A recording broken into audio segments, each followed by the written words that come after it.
Ndugu rais kama unavyopenda kuitwa ndugu rais. Na sisi tunataka kufahamu kwenye mnawezaji TAHLISO kama taasisi.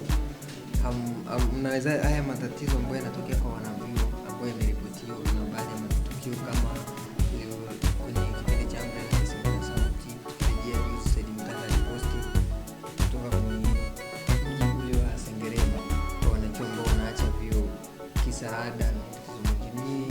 TAHLISO hamkuongea chochote wala mkutoa taarifa yoyote kwa matukio. Tukio lipi ambalo unasema la kwanza? La kwanza kuna kijana yule wa Sengerema ambaye aliacha chuo SUA. Lakini pia kuna kijana yule wa UDSM Dar es Salaam kule alikuwa chini ya kipindi cha The Umbrella. Hamkutoa tamko lolote wala. The Umbrella alisemaje? Alikuwa anapata makopo baada ya kufukuzwa chuo. Hizo kwanza hayo sio matukio. Hizo ni circumstances. Sijui kwa Kiswahili tunasemaje? Ni kero. Yani ni circumstances ambazo zinatokea kwa mtu mmoja mmoja, na TAHLISO kwa jinsi ilivyo, sawa, kwa namna jinsi ilivyo, wakati fulani tunapata ugumu kumfikia mwanafunzi mmoja mmoja. Badala yake tuna save the community bwana vizuri. Sasa katika muktadha huo kuna baadhi ya wanafunzi inawezekana akapata changamoto, sawa, tatizo linaloweza kumpelekea akaacha chuo na mambo mengine kama uliyosema, akashindwa kuwasilisha changamoto ile kwa TAHLISO, kuwasilisha kwa TAHLISO kwa sababu ambazo anazijua yeye, maybe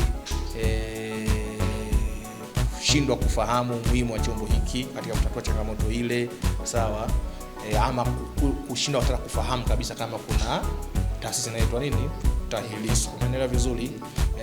Kwa hiyo si kana kwamba tunashindwa kutoa matamko, na si kazi yetu sio kutoa matamko katika circumstances. Si kazi yetu ni kusaidia wanafunzi katika circumstances wanazokutana nazo. Na mfano kwa kijana wa Sengerema tulifanya jitihada binafsi za kuweza kufanyaje kufuatilia ile swala, na nilizungumza tuko tayari kufanyaje kumsaidia, lakini utakuja kuona kwamba situation inaonesha ameacha chuo muda mrefu sana, hata kabla mimi sijawa kiongozi. Sasa mazingira yaliyopelekea aache chuo yaliokuwepo TAHLISO, siwezi kujua kwa nini akufikisha changamoto ile kwa TAHLISO. Mitandao ya kijamii imekuwa ikihusisha sana na siasa. Lakini kila mtu anablame kwamba wewe badala ufanye kazi kwa ajili ya wanachuo, lakini umekuwa unafanya kazi kwa ajili ya siasa. Semea chama fulani ambacho sijui wanakitaja kwa elementi zipi ambazo wanaziona kwa. Semea chama. Hii ina ukweli kiasi gani? Brother, chama chochote cha kisiasa, sawa, kina mifumo yake ya mawasiliano. Kama mimi ningekuwa naingilia majukumu ya chama, watu wa chama kile wangekuwa wameshatuma barua ya onyo, si ndio? Unaingilia majukumu yetu, unatusemea, si hatutaki utusemee. Unaelewa vizuri?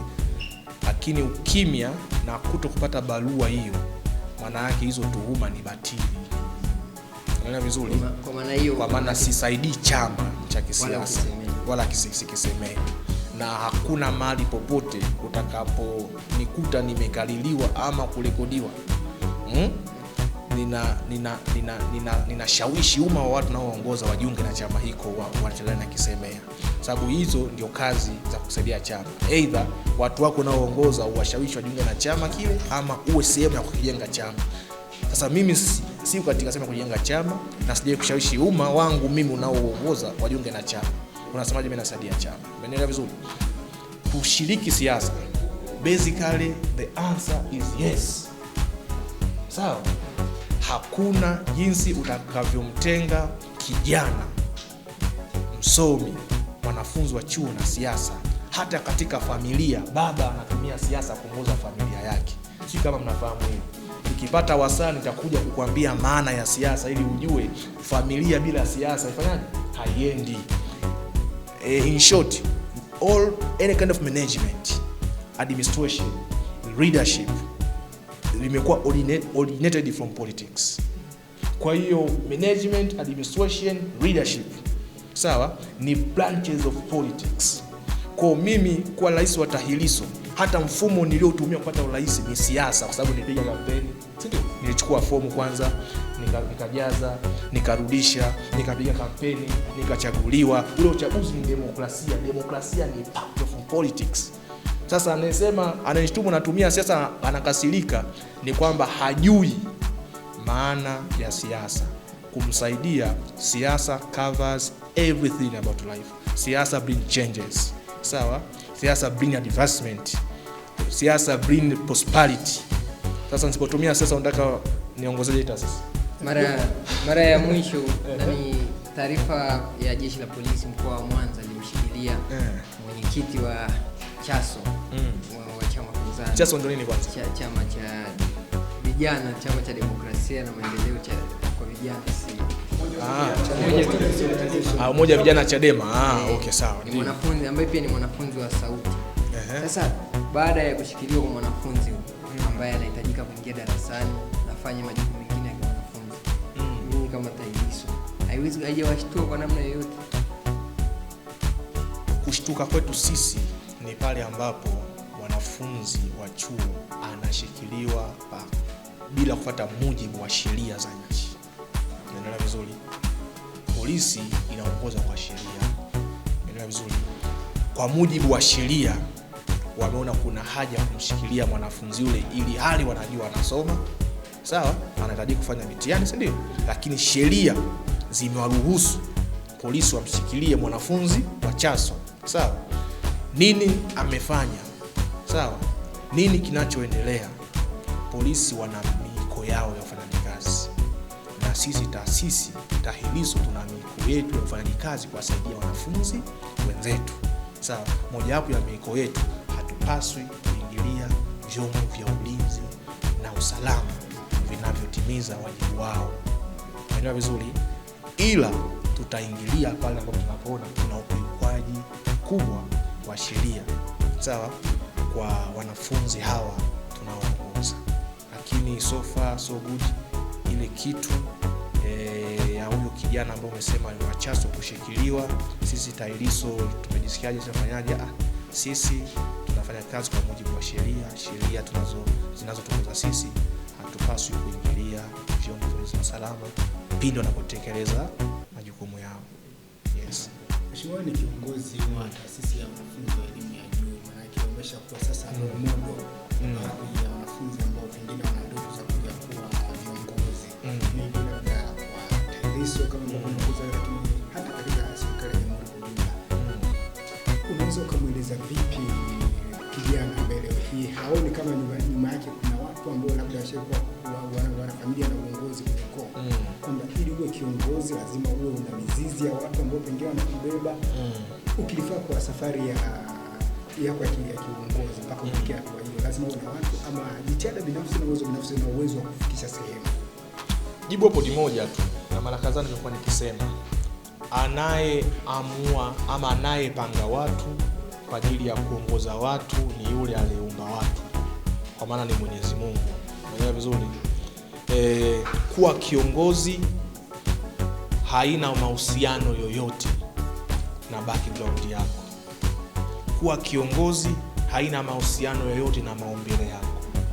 Kuwa kiongozi haina mahusiano yoyote na networking ama connection uliokuwa nayo. Sawa? Uongozi ni wito, sawa? Uongozi ni imani, uongozi ni uwezo wa kutafsiri maono katika vitendo na ushawishi wa kukusanya wote hawa kwa ajili ya kufuata ile mock up ambayo naamini tukifuata tutatekeleza yale tunayoyapanga. Umeelewa vizuri? Kwa hiyo ujumbe wangu mimi kwa watu wanaotamani kuwa viongozi ni kwamba wajiboreshe na wajiimarishe katika uwezo wao wa kuongoza huku wakimtanguliza Mungu. Panapo majaliwa Mungu atawapatia kile wanachostahili, maana God gives you what you deserve for. Wasikatishwe tamaa kama familia hakuna mtu aliyekuwa kiongozi, wasiangalie nyuma, wamwangalie Mungu, lolote linawezekana. Kwani Mheshimiwa Rais umewahi kusikia baba yake amekuwa hata mbunge au diwani, rais wa Jamhuri ya Muungano wa Tanzania? Haijawahi kutokea, lakini leo ni rais, si ndio? Magufuli hayati, ushawahi kusikia baba yake au mama yake amekuwa mbunge au diwani, si ndio? Na bahati njema tuna viongozi wakuu wa nchi ambao kwa historia yao wao ndo wameanza kuwa viongozi, lakini sio familia zao. Nashukuru. Asante sana. Mheshimiwa Rais, ni swali hapa. Fika ripoti tumesikia kesi kwa baadhi ya vijana wameshikiliwa na polisi kwa tuhuma za kupanga machafuko kwa sababu pengine unazungumza hili swali. Bwana, mimi nasikitika sana kwa kijana mwenye maarifa ya kutosha anajihusisha na upangaji wa kile kinachoitwa machafuko na si maandamano, kwa sababu kwa mujibu wa sheria zetu mpaka mkusanyiko uitwe ni maandamano kuna sheria zinapaswa kufuatwa. Umeelewa vizuri? Maana mkilazimisha mkashindwa kufuata zile sheria mkaorganize kitu kwa maarifa yenu, manake haya tunasema ni vurugu au fujo. Umeelewa vizuri? Sasa kijana wa Kitanzania mwenye future kubwa kwa nguvu zako ulizojaliwa Mwenyezi Mungu, kwa maarifa yako ulizojaliwa na Mwenyezi Mungu, kwa nini unashawishika kupanga ama kujihusisha na kile kinachoitwa fujo ama vurugu, ili hali unajua mkono wa sheria hautokuacha? Kufanya kitu cha namna hiyo ni attempt, yani jaribio la wazi kabisa la kijana kuharibu future yake.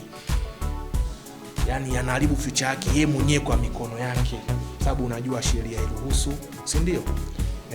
Na unajua kuna vyombo vya ulinzi na usalama vinavyofanya law enforcement. That means ukishindwa kufuata sheria, vyombo vitachukua sheria juu yako.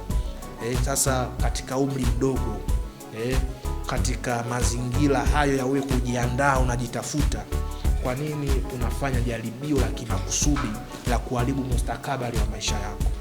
Kwa hiyo nasikitishwa naposikia pale kijana ameshikiliwa na jeshi la polisi kwa sababu amehusishwa na uandaaji wa fujo. Nasikitishwa sana kwa sababu naona kabisa kijana huyu anafanya attempt ya kimakusudi kabisa ya kuharibu mustakabali wa maisha yake. Ndio. Asante sana.